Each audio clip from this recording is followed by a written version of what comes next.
अर्थ हमारे व्यर्थ हो रहे, पापी पुतले अकड़ खड़े हैं। कागज के रावण मत फूको, जिंदा रावण बहुत पड़े हैं। कुंभकर्ण तो मदहोशी है, मेघनाद भी निर्दोषी है। अरे तमाशा देखने वालों, इनसे बढ़कर हम दोषी हैं। अनाचार में घिरती नारी, हाँ दहेज की भी लाचारी। बदलो सभी रिवाज पुराने, जो घर घर में आज अड़े हैं।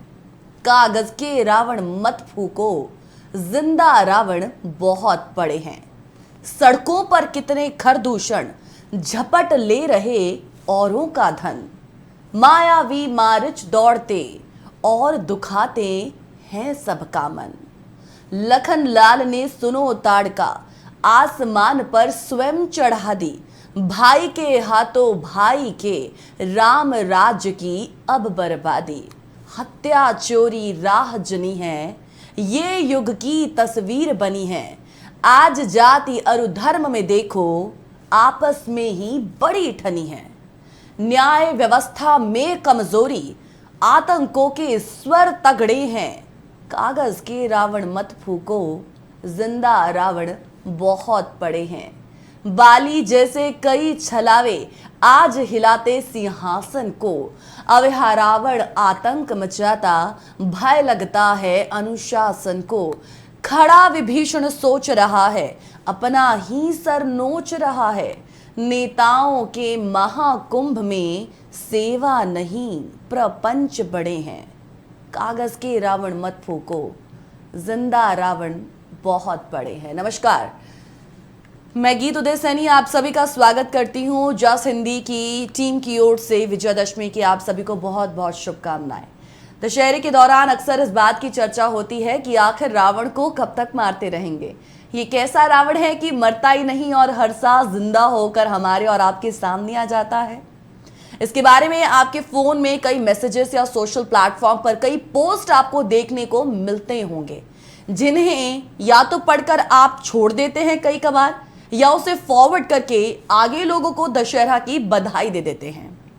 उन संदेशों में भी एक संदेश ऐसा है जो हमेशा हमारे सामने आता है और शिक्षा भी देता है। अपने अंदर के रावण को लोग कब मारेंगे।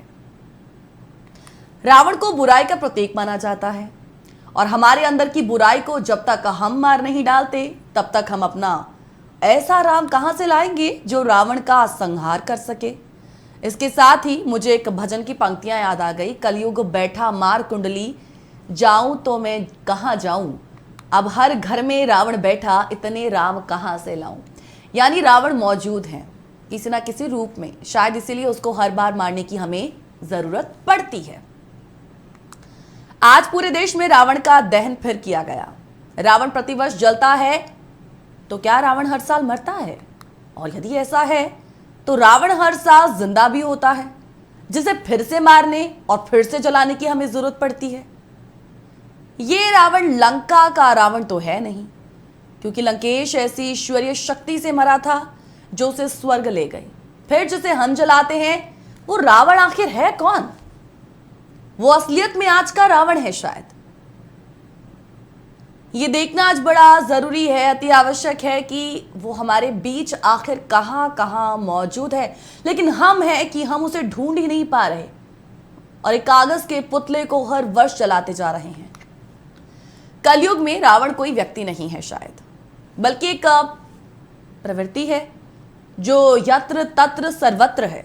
और इसे अतीत में पढ़ने से बेहतर है वर्तमान में ढूंढना और हर साल स्वयं और समाज के अंदर के रावण को मारना। रावण दशानन नहीं, दशानन था। रावण के 10 सिर नहीं थे, बल्कि उसे 10 दिशाओं का आनंद प्राप्त था। और रावण विश्व विजेता था, ज्ञानी था, इसलिए दशानन था, कोई दशानन नहीं। भगवान वाल्मीकि की कथा के अनुसार रावण बलवान बुद्धिमान दोनों था। वो एक ऐसा भाई था जिसने अपनी बहन के अपमान का बदला लेने के लिए अपना सर्वस्व न्यौछावर कर दिया और लड़ते लड़ते शहीद हो गया। वो भले ही वीरगति को प्राप्त हो गया हो, लेकिन वो झुका नहीं था और पीछे हटा नहीं, और उसने प्राण छोड़ दिए थे पर प्रण नहीं तोड़ा था। रावण निडर था, निर्भय था, वो बुरा नहीं था, इसीलिए उसका हर साल पुतला दहन करना क्या व्यर्थ है? रावण एक विषय है शायद जिसका गहराई से मंथन भी जरूरी है, जिसको जले हजारों साल हो गए। उसे सतयुगी रावण की प्रतीकों को हर साल दशहरे पर मारकर हम कितने खुश होते हैं। हम और हमारा समाज, अक्सर हम ये समाज और हमारे नेता और बधाई देते हुए कहते हैं कि रावण के प्रतीक को मारकर हमने बुराई को मिटाकर अच्छाई को जीत लिया है, जबकि समाज में साल दर साल रावण रूपी असली बुराइयां तेजी से बढ़ती जा रही हैं। फिर चाहे वो बढ़ती महंगाई के रूप में हो, बढ़ती बेरोजगारी के रूप में, जनसंख्या विस्फोट के रूप में हो, मी टू के रूप में हो, या छोटी छोटी बच्चियों या महिलाओं के साथ दुष्कर्म के रूप में, बढ़ते भ्रष्टाचार के रूप में हो, बढ़ते काले धन के रूप में हो। लेकिन ये समाज, हम, हमारे नेता नकली रावणों को मारने की बजाय दशानन बनी समाज की असली बुराइयों को दूर करने की शायद कोशिश करें, हम तब माने। ये कहना सही है कि हमारा समाज समझ नहीं पा रहा है कि वाकई ही रावण को जलाने का उद्देश्य आज आखिर है क्या। रावण ने गलत काम किया था, सीता जी का अपहरण किया था, जो उस समय के हिसाब से बहुत बड़ा जघन्य अपराध माना जाता था और तब से ये प्रचलन चलते आ रहा है। लेकिन अगर आज हम उस घटना की तुलना आज की इन होती घटनाओं से करें जो हमारे देश में हो रही हैं, तो वो घटना बहुत ही छोटी मालूम पड़ती है। उससे बड़ी बड़ी घटनाएं आज हमारे यहाँ हो रही हैं और सभी लोग उसको देख भी रहे हैं, सरकारें भी देखती हैं, विधि व्यवस्था भी देखती है, कानून अब भी अपने हिसाब से काम कर रहा है। और आज क्या हो रहा है, देखिए, आज ये कहा जा रहा है कि उस वक्त का रावण बहुत अच्छा था। और ऐसा देखने में आता है कि अक्सर मंचों पर जब रामलीला के दौरान अंत में रावण कैरेक्टर भी कई संदेशों के साथ इसका समापन करते हैं, तो अंत में वो ये कहते नजर आते हैं आज कि मैं रावण ही अच्छा हूं। और बहुत से आज ऐसे लोग भी हैं जो इसका समर्थन करते नहीं थकते, पर कई और ऐसे लोग भी हैं और होंगे भी जिनका मानना है कि रावण का महिमा मंडन करने का मतलब है कि आप रावण के हर अत्याचार के साथ हैं। ऐसा करना मानसिक दिवालियेपन का शिकार हो रहे हैं और हम इसकी घोर निंदा करते हैं। सो ओवरऑल आज के दौर में जो कथावाचक हैं वो भी रावण का महिमा मंडन करते हैं। आपके नजरिए से ऐसा कहना उचित है क्या? हर साल रावण को जलाने की आवश्यकता आखिर क्यों पड़ती है? लोग शायद समझ नहीं पा रहे या समझना नहीं चाहते। ऐसे और भी कई सवाल हैं हमारे आज के इस बहुत ही खास विषय के साथ जुड़े हुए हैं, जो हमारे आज के इस विषय के साथ कनेक्टेड हैं। हम चाहेंगे कि हम उस सवालों को अपने दर्शकों के सामने सबसे पहले रखें, ताकि स्ट्रेट टॉक के दौरान हम इन सभी सवालों के जवाब जानने की कोशिश करें और आप भी अपनी बात हमारे साथ शेयर कर सके, ताकि हम उसे सुन सकें और इन तमाम सवालों के जवाबों को समझने की कोशिश करें। आपके पर्सपेक्टिव को, आपकी राय को हम समझने की कोशिश करें। तो ये बहुत ही सीधे सपाट से सवाल हैं जो आज के समय के साथ जुड़े हुए हैं। रावण दहन करना आवश्यक है क्या? क्या रावण पूरी तरह से गलत था? रावण क्यों आज एक ऐसा विषय है जिसका गहराई से मंथन करना जरूरी है, जिसे हम हर वर्ष आज ही के दिन जलाते हैं? वो रावण कौन है? अब पुतला दहन का क्या कोई औचित्य रह गया है? ये कैसा रावण है कि मरता ही नहीं और हर साल जिंदा होकर हमारे और आपके सामने आ जाता है? क्या कारण है कि आजकल लोग रावण को महान मानने लगे हैं? आज के स्ट्रेट टॉक के दौरान इन सभी सवालों के जवाब जानने की हम कोशिश करेंगे। मैं चाहूंगी कि इन सवालों पर आप एक दफा नहीं, दो दफा नहीं, बार बार इन सवालों को पढ़ें और समझने की कोशिश करें कि आज का ये विषय हम क्यों आपके सामने लेकर आए हैं। तो आज के स्ट्रेट टॉक के दौरान इन सभी सवालों के जवाब जानने की कोशिश करेंगे। और इससे पहले एक बार फिर दर्शकों से अपील होगी कि कृपया आप शो के साथ हमारे साथ जुड़िए, अपनी बात स्ट्रेट टॉक के मंच पर रखिए। हमारी पूरी कोशिश रहेगी कि आपके वो जो तमाम सवाल हैं या फिर इन सवालों के जो जवाब हैं या फिर आपके जो अपने विचार हैं, हो सकता है कि इन सवालों से इतर आपके अपने अलग विचार हों, तो हम उसे सुनना चाहेंगे, हम उन विचारों को समझना चाहेंगे। सो कॉल कीजिएगा, प्रोग्राम का हिस्सा बनिएगा, आपके कॉल्स का हमें इंतजार रहेगा। एक छोटे से ब्रेक के लिए रुक रहे हैं और बेहद दिलचस्प सवालों के साथ हम फिर लौटेंगे स्ट्रेट टॉक के इस मंच पर, क्योंकि एक बहुत खास मेहमान हमारे साथ थोड़ी देर में जुड़ने वाली हैं, जो इन सभी सवालों के तहत अपना जो एक नजरिया है वो इस पर रखने की कोशिश करेंगे और हम उसे समझने की कोशिश करेंगे। छोटा सा ब्रेक, तुरंत लौटेंगे स्ट्रेट टॉक में। तुम जलाते रहो और मैं जलूंगा नहीं। Hashtag Ravana never dies. Ravan होने का सांकेतिक अर्थ क्या है? Why is Ravana a subject जिसे समझने की हमें ज़रूरत है।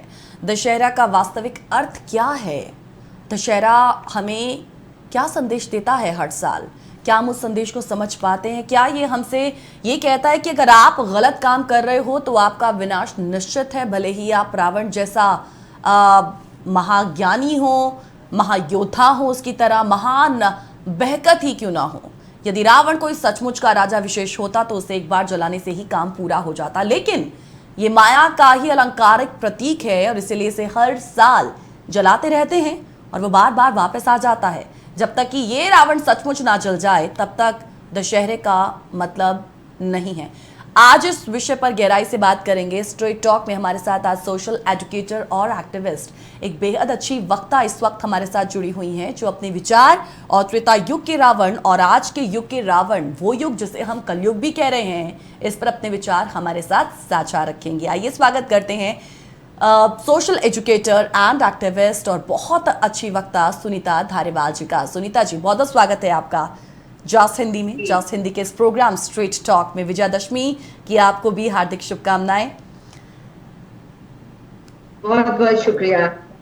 सुनीता जी, हम हर साल जब भी वो प्रोग्राम में एकदम शुरुआत में जिक्र कर रही थी ना कि हम कर रहे थे कि हम मैसेजेस हमें आते हैं, हम एक दूसरे को बधाइयाँ देते हैं और फिर चर्चा छिड़ जाती है कि हम क्यों रावण को मार रहे हैं, इसे जलाने का क्या औचित्य है।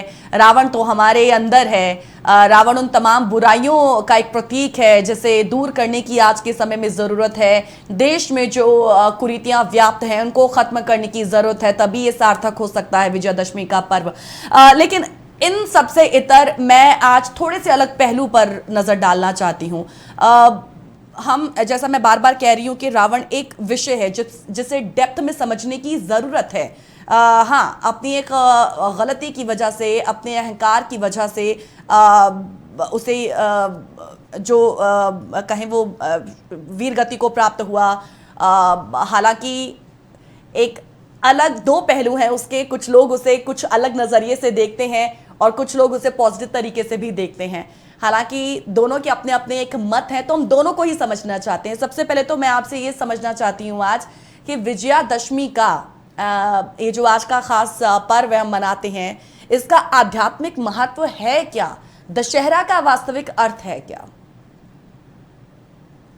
जी, गीत सबसे पहले तो मैं बहुत ध्यान से सुन रही थी आपको। तो आपने शुरुआत में जो कविता सुनाई वो बहुत सुंदर थी और आपने बहुत सुंदर तरीके से उसको प्रस्तुत भी किया। Thank you ma'am, thank you. और जितना भी आपने अभी तक दशहरे के बारे में, विजयदशमी के बारे में, रावण के बारे में और जिस केंद्रित होकर हमें जिस दिशा में आप इस आज की टॉक को ले जाना चाह रही हैं, उसे मैं अच्छी तरह से समझ पा रही थी। आपने बहुत अच्छे से प्रस्तुत किया। पहले तो आपको बधाई, आई रियली अप्रिशिएट। धन्यवाद मैम। और ये बात बिल्कुल ठीक है, हम सदियों से रावण को जलाते आ रहे हैं, लेकिन वो रावण है कि जलता ही नहीं। हर साल वो फिर पुनः खड़ा हो जाता है और फिर हम उसे जलाते हैं। जितनी भी हमारी कथाएं हैं, जो ऐसी हमारे चरित्र हैं जिन्हें घर घर में सुना और गाया गया,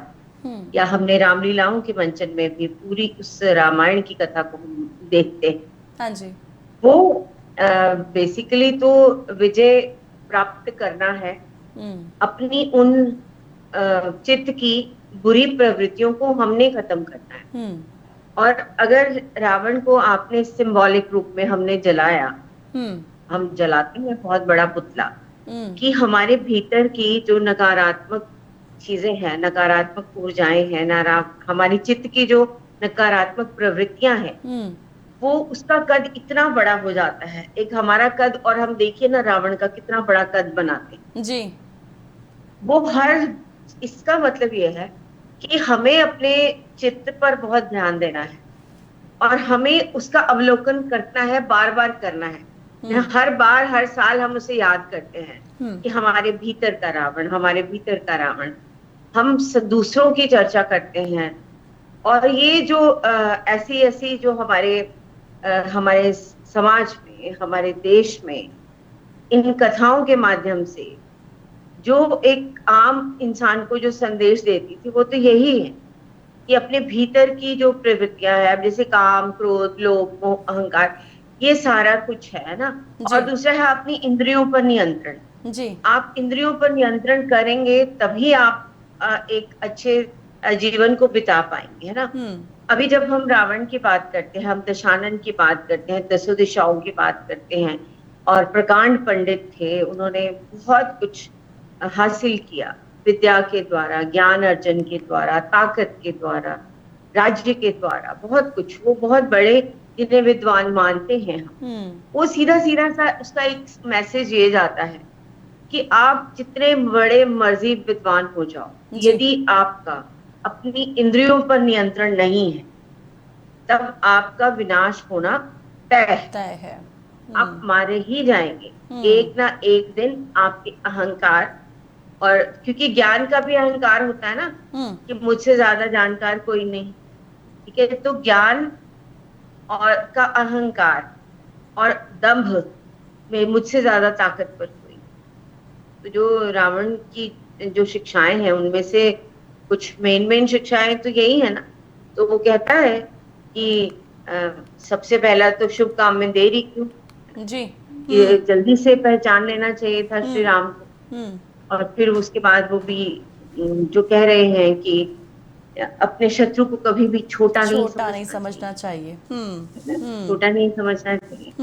तो वो इस तरीके का, जब हम ये त्योहार को मनाते हैं, त्योहार को मनाने के पीछे एक सामाजिक संदेश होता है कि हम उस संदेश को समझें। बिल्कुल। अब बात सारी हम पर आ जाती है कि क्या हम उस संदेश को समझते हैं, क्या हम उस संदेश का साक्षात्कार कर पाते हैं, अपने भीतर कर पाते हैं, अपने आसपास जिन्हें हम प्रभावित करते हैं, जिनके जीवन को हम प्रभावित करते हैं, और कई बार हम जिनके जीवन को नियंत्रित करते हैं। कि मनुष्य की प्रवृत्ति है अपने नियंत्रण में रखना बहुत सारी चीजें, है ना। हम किसी की स्वतंत्रता को भी अपने नियंत्रण में कर लेते हैं, ये हमारे मूल स्वभाव में है, जिस पर बहुत ज्यादा हालांकि कंट्रोल करने की जरूरत होती है जी। तो हम उन पर जो हमारा प्रभाव पड़ता है, क्या हम उसके प्रति जागरूक होते हैं?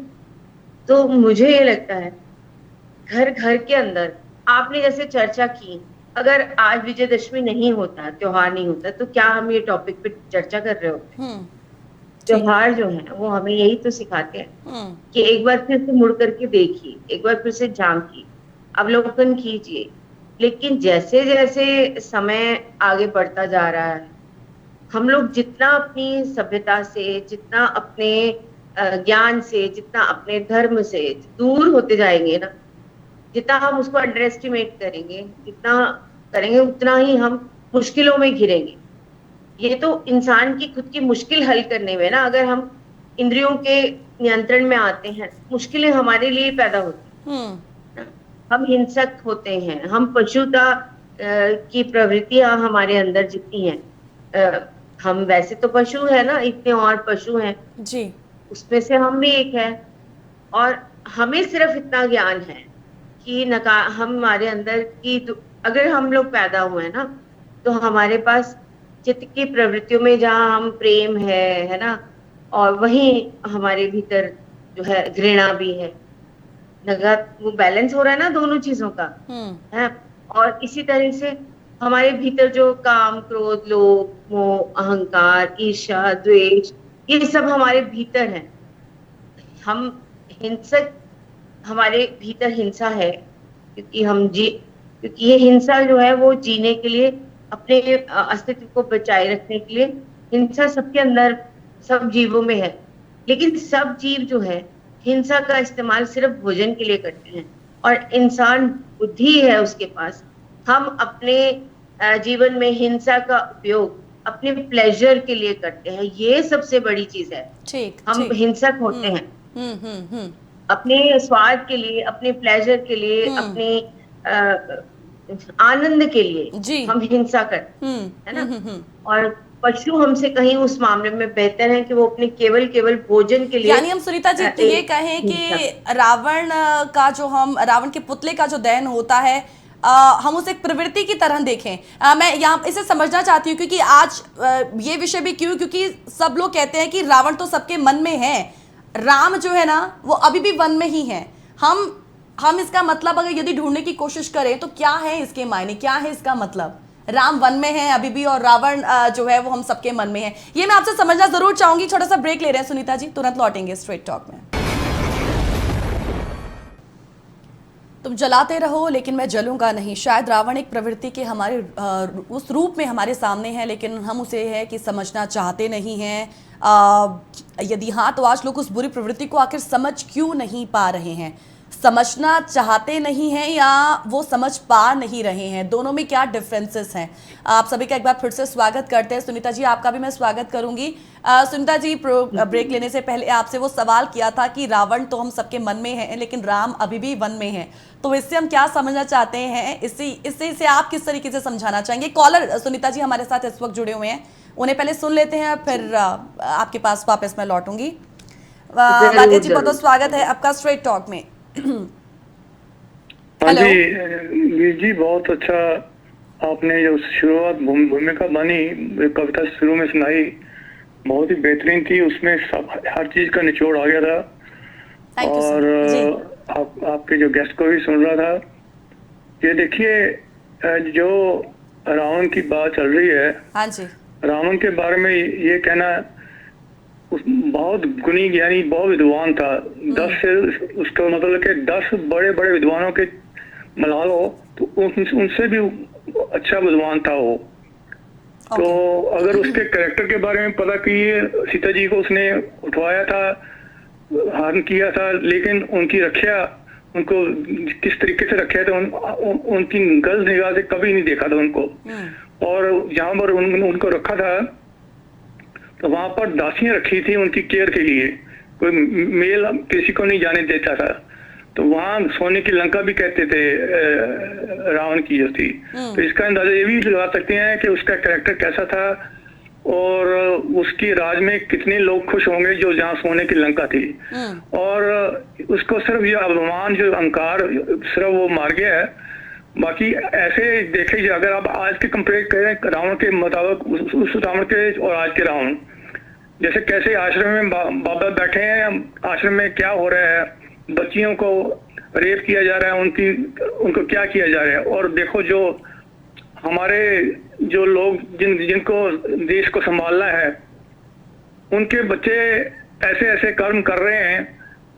बल्कि मैं ये कहना चाहता हूँ, आप सबको पता ही है क्या क्या हो रहा है। रोज लड़कियां, बच्चियां, उनकी जानें जा रही हैं, सुसाइड कर रही हैं, उनको मारा जा रहा है। इनकी कोशिश ये चाहिए कि अंदर, इन्होंने दिल के अंदर राम को अंदर आने नहीं दिया। दरवाजा कंप्लीट बंद किया रखा हुआ है, सिर्फ रावण ही रावण है अंदर, उनके अंदर। इनको चाहिए कि थोड़े दरवाजा थोड़ा खोले और राम को भी अंदर आने दें। फिर वालिया जी, फिर ये सवाल है कि पुतला जो हम दहन करते हैं, क्या अब उसका कोई औचित्य बचा है? कोई नहीं। ये तो पता नहीं क्यों ये परंपरा के हिसाब से ही चलते जा रहे हैं। उससे देखना चाहिए कि आज के दिन में कितने और लाखों रावण पैदा हो गए हैं। जब शुरू में शुरू किया था तब तो कोई और मतलब था। अब जो आज की डेट में देखें, रावण को, पुतले को जलाना कोई फायदा नहीं। उनको मतलब के सोचना चाहिए, जो प्रबंध अगर चला रहे हैं, कि हम आपको अपने आप को कैसे ठीक कर सकते हैं। ये अगर राम को जलाना है तो अपने आप को पहले राम से हटना पड़ेगा, राम को अंदर बुलाना पड़ेगा। हाँ ठीक है, thank you so much Walia ji call करने के लिए। वालिया जी ने एक बात कही कि ये परंपरा जो है वो चली आ रही है, लेकिन मैं यहाँ पर अगर देखूं, मतलब जो जब से हमने रामायण देखी है, हमने पढ़ी भी है, हम इसे और भी कई रूपों में देखते आ रहे हैं, समझते आ रहे हैं, सभी कैरेक्टर्स को समझते आ रहे हैं। रावण भी उन्हीं में से एक है। फिर सुनीता जी, मैं देखूं कि रावण दहन तो रामायण काल में भी नहीं हुआ है, बल्कि ये अब होता है। वर्तमान में इसका क्या औचित्य है? सबसे पहले तो उस सवाल की तरफ हम जाएंगे कि रावण तो हम सबके मन में है, राम अभी भी वन में ही विचर रहे हैं। वन में, हाँ जी। आपने ठीक कहा है और वालिया जी ने भी अपनी जायज बात रखी। हाँ, देखो, राम वन में है और रावण हम सबके मन में है। इसका सीधा सीधा सा भाव है कि राम को तो अभी भी हम अपने से बहुत दूर पा रहे हैं। मतलब हमारे भीतर का जो वन है, राम को तो हमने वहां बिठा दिया है। वो इसलिए बिठा दिया है कि राम होना मुश्किल है। राम होना मुश्किल है, इसका मतलब ये है कि राम होने के लिए हमको बहुत मर्यादा चाहिए, हमको नियंत्रण चाहिए, हमको एक आदर्श व्यक्ति होना चाहिए।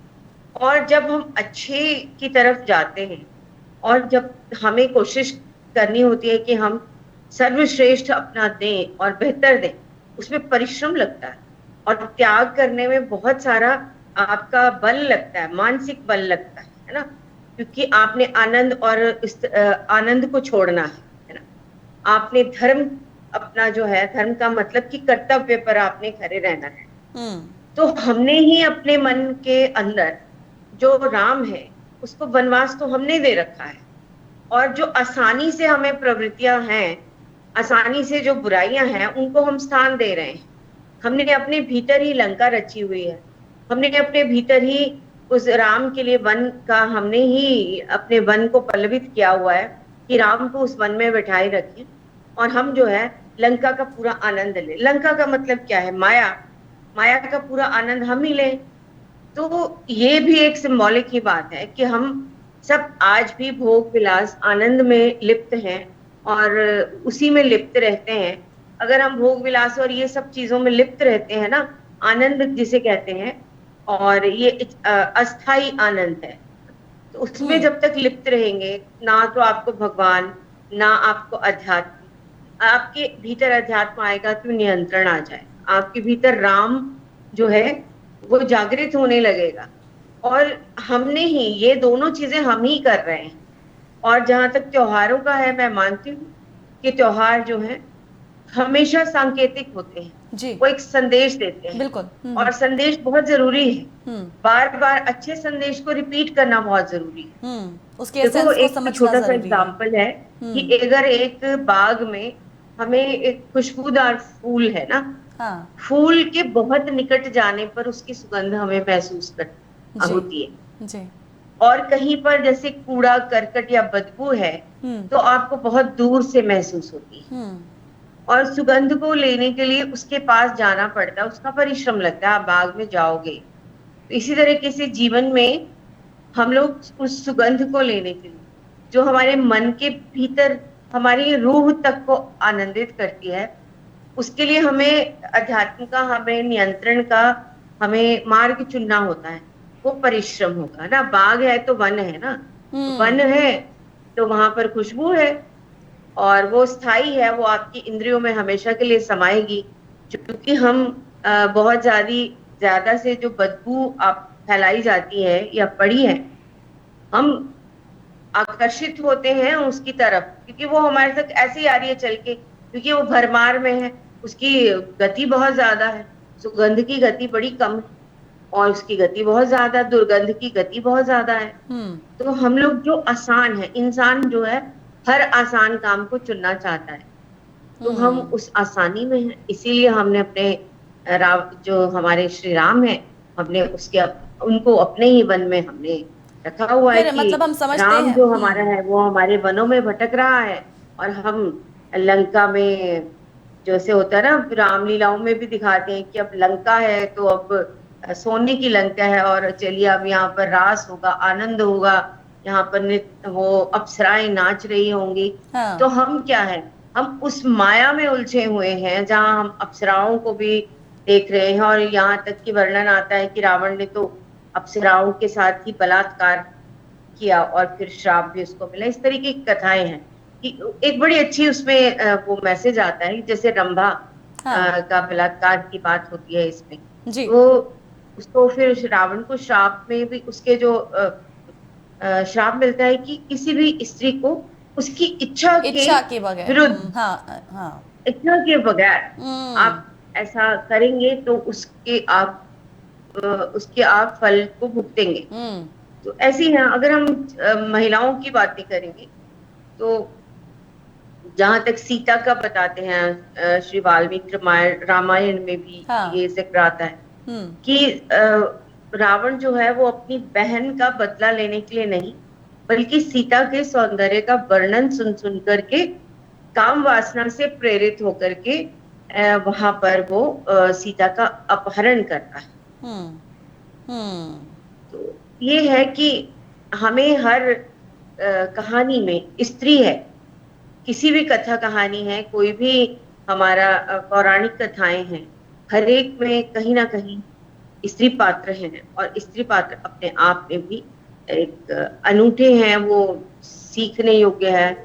और ये सब रामायण में तो है ही, और इस एक और कथा कॉलर में जुड़े भी हुए है, हैं और सुनीता घर घर जी, एक और कथा कॉलर। हुई, घर घर सिखाया गया, है ना। लेकिन वही है कि इसके सब जिम्मेदार तो हम खुद है ना। अब जी इतनी छोटी छोटी सुनीता जी, एक बच्चियां कॉलर जो जुड़े है। हुए हैं, उन्हें सुन लेते हैं। सतीश जी चंद्र जी, बहुत बहुत स्वागत है आपका स्ट्रेट टॉक में। धन्यवाद कीर्ति जी। मैं टॉपिक से मैंने थोड़ा सा सुना, तो मैं आपका जो नीचे प्रश्न थे उन प्रश्नों के देख के मैं उनका थोड़ा उत्तर समझ में मेरी आया, तो मैंने सोचा मैं क्यों ना वो आपके साथ शेयर कर लूं। तो कीर्ति, मैं आज के इस विषय को मैं थोड़ा सा और इसके एक तरफ दूसरी तरफ एक विस्तार करूंगा।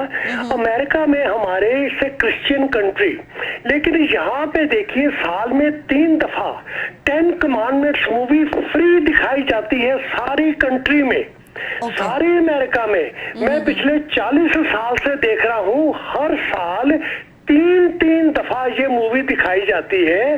और ये प्रभु यीशु मसीह के, ईसा क्राइस्ट के जन्म और उनके जो कारनामे हैं, उनकी जो कृपा है, ये उसके ऊपर है। तो देखिए कि जो क्रिश्चियन कंट्री है, जहाँ पे लोग सभी चर्चेज में जाते हैं, हर संडे को जाते हैं, तो वहां पे ये मूवी दिखाने का क्या कोई औचित्य है? औचित्य इसलिए बनता है जी कि एक हम विचारधारा को याद करवाते हैं बार बार लोगों को, ताकि लोग अपनी जिंदगी के दूसरे विचारों, दूसरी समस्याओं के बीच में जो जीवन का ध्येय है, जीवन जीने का जो तरीका है, उसको भूले मत। इसलिए उसका औचित्य जो है वो जरूरी है। दूसरी बात, बस मैं 2 बातें और करूंगा जी। दूसरा, आप देखिए काबा में हर साल करोड़ों मुसलमान जाके पत्थर फेंकते हैं वहां पे शैतान को मारने के लिए। क्या उसका कोई औचित्य है? सारी दुनिया में कहीं टेररिज्म होता है, और टेररिज्म हमेशा 100% जो है वो मुस्लिम रिलीजन के साथ लिंक्ड पाया जाता है। उनके जो लिंक्स हैं, उनका जो सब कुछ है, उनकी तरफ इशारा हो जाता है। लेकिन फिर भी वो लोग जाके करोड़ों की संख्या में पत्थर फेंकते हैं। तो उसका कोई औचित्य है? औचित्य है जी, वो ये कि जो बुराई है उसको हमेशा ध्यान नहीं देना, उस विचारधारा का हम ध्यान रखते हैं। तो पत्थर जो है, शैतान जिसको कहते हैं, वो एक विचारधारा है। आखिर की बात कीजिए, मैं अब रावण के ब्रेक पे जाना है सर। हाँ, ब्रेक पे जाना है, ब्रेक पे जाना है सर। ब्रेक के बाद मैं आपको सुनती हूँ, थोड़ा तसल्ली से हम आपको सुन लेंगे, ठीक है? थोड़ा सा ब्रेक ले रहे हैं, तुरंत लौटेंगे। स्ट्रेट टॉक में जुड़े रहिएगा हमारे साथ। Welcome back after the break. दशहरे की आज बात हो रही है, उसके सांकेतिक अर्थ को समझने की कोशिश कर रहे हैं, क्योंकि रावण दहन के साथ बुराई पर अच्छाई की जीत होती है, और ये एक आदिकाल से चलती हुई परंपरा है जिसके साथ एक आइडियोलॉजी जुड़ी हुई है। लेकिन हम उसका मतलब है कि नैतिकता के साथ हम कहें जो नीति है उसको भी हम समझने की कोशिश कर रहे हैं। सतीश जी भी इस वक्त हमारे साथ जुड़े हुए हैं, और आज के हमारी जो खास मेहमान है सुनीता धारीवाल जी, वो भी हमारे साथ इस वक्त जुड़ी हुई हैं। दोनों को फिर से मैं स्वागत करूंगी प्रोग्राम में। सतीश जी, आपने ब्रेक से पहले जो कहा मैं उसे समझ गई, लेकिन मेरा यहाँ पर एक मूल सवाल ये भी है कि ये पुरानी परंपरा है जिसके साथ एक विचारधारा जुड़ी हुई है, नैतिकता भी बीच में आती है, नीति भी बीच में आती है। सवाल ये है कि ये जो नैतिकता है वो आज बरकरार है भी या नहीं? गीत जी, आपने 2 बड़े उत्तम शब्द कहे हैं, नैतिकता और नीति। ये हमारे इंसान का जो युग है, हमारा इंसान का जो वर्ग है, ये सभी के ऊपर लागू होती है जी, नीति भी और नैतिकता भी। क्रिश्चियन है अमेरिका में, तो सऊदी अरेबिया में मुस्लिम्स हैं, तो मेरी स्टेट पंजाब में सिख है ज्यादा। जी, हम सभी उस एक मनुष्य रूप के अलग अलग जो है वो रंग है, तो ये नीति और नैतिकता सबके ऊपर लागू होती है। तो इसमें देखा क्या जाता है, सब सबकी अप्रोच जो है वो अपने अपने गुरुओं के कहे मुताबिक अलग अलग होती है। मैं बस अंत में इतना कहूंगा कि जैसे कुछ धर्मों में वो शैतान को पत्थर मार के, तो किसी धर्म में देखिए वो मूवीज दिखा के साल में 3 दफा अमेरिका, कनाडा और यूके में वो उनको रिमाइंड करवाते हैं। अब जी देखिए भारत में भी 10 संत लोग हैं, उनके जन्मदिन हर महीने मनाए जाते हैं वहां पे। तो क्या जी क्या सभी लोगों के नैतिकता में कोई सुधार आया? नहीं। लेकिन फिर भी ये अच्छे कर्म का औचित्य ये है बार बार दिखाना कि हमारे गुरु, हमारे संत, हमारे प्रभु स्वरूप इस तरह से उनका चरित्र था, हमें भी ऐसा ही बनना है। तो इसलिए कि जी रेपिटिशन जो है वो ही औचित्य है जी। और मैं अंत में कहूंगा, learning by action stays longest, seeing is believing। कि जब लोग आंख से बुराई को मरता हुआ सड़ता हुआ देखते हैं और आंख से जब आप अपने हाथ से पत्थर मारते हैं किसी को, तो आपके एक मन से विचार आता है कि मेरे हाथ से बुराई गई, अब मैं इस बुराई को नहीं इसके पीछे पीछे जाऊंगा।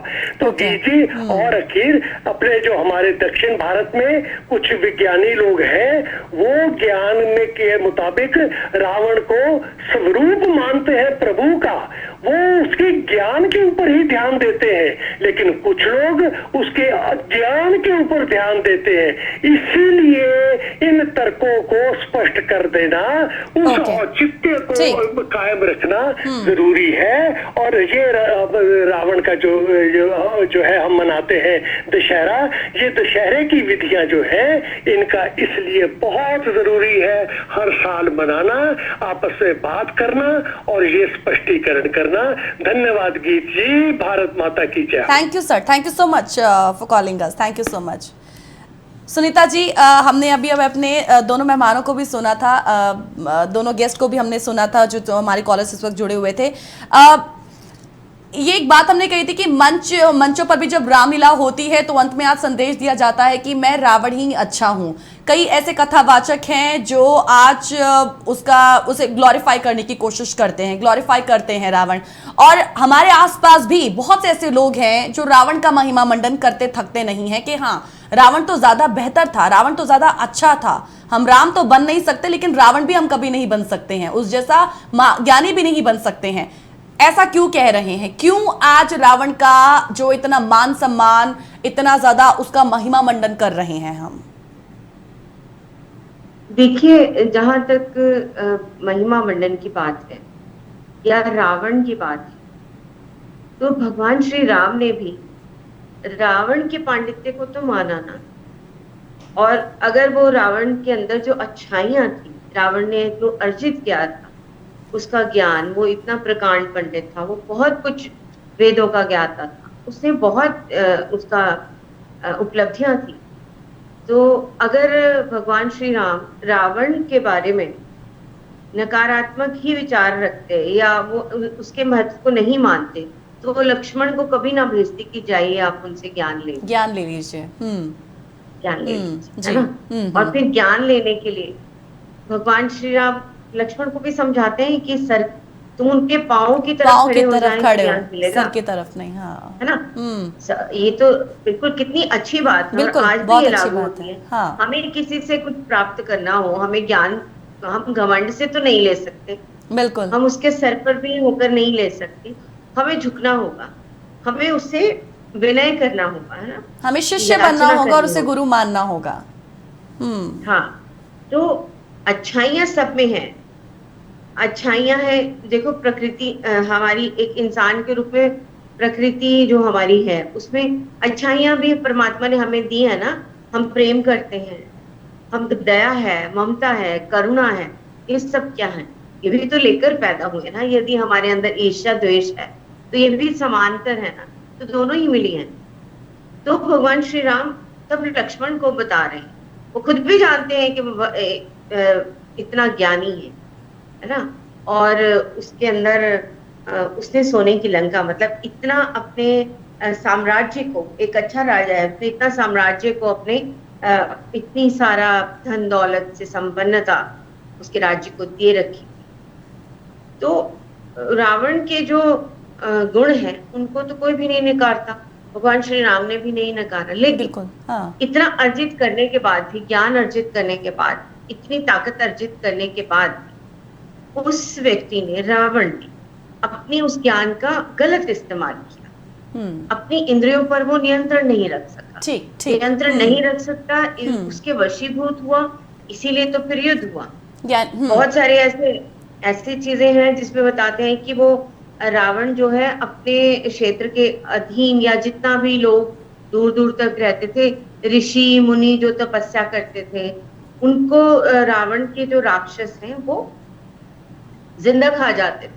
ये जो अच्छा काम करने वाले, अच्छा ज्ञान देने वाले और जो अच्छे कामों में लगे यानी थे, सुनीता जी, उसको हम ये निगल कह जाते। सकते हैं, अगर हम ओवरऑल पूरे इस आज के इस प्रोग्राम, इस विषय का भी एक निचोड़ अगर हम देखें, कंक्लूजन निकालें, तो तमाम चीजों की, जिसमें अच्छाइयां भी हैं, बुराइयां भी हैं, तमाम कुरीतियां भी हैं, बहुत अच्छी चीजें भी हैं, सबकी एक सामयिक व्याख्या करने की आज की जरूरत है। हमने अपने कॉलर्स को भी सुना, आपको भी सुना, सबके विचारों को जानकर हमें अच्छा लगा और प्रोग्राम का आप हिस्सा बनी है आज, उसके लिए बहुत बहुत thank you so much Sunita ji, thank you so much.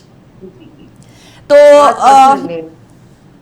जी, तो वही चीज है कि एक सामयिक व्याख्या की और एक सामयिक हम कहें उन सब चीजों की जरूरत है जिसके तहत हमें इस जीवन को जीना है, जिसमें अपने जो कहें ना बुरी जो हमारी कृतियां हैं उनको बाहर निकालने की जरूरत है, और उसी के तहत हम इस त्योहार को भी मनाते हैं। और ये एक विचारधारा है जिसके साथ जुड़ना भी जरूरी है, आने वाली पीढ़ी को भी जरूरी है जुड़ना। इसी के साथ इजाजत लेंगे आज के स्ट्रेट टॉक में, इतना ही, लेकिन मेल जरूर कीजिएगा, फीडबैक जरूर दीजिएगा प्रोग्राम को लेकर। नमस्कार।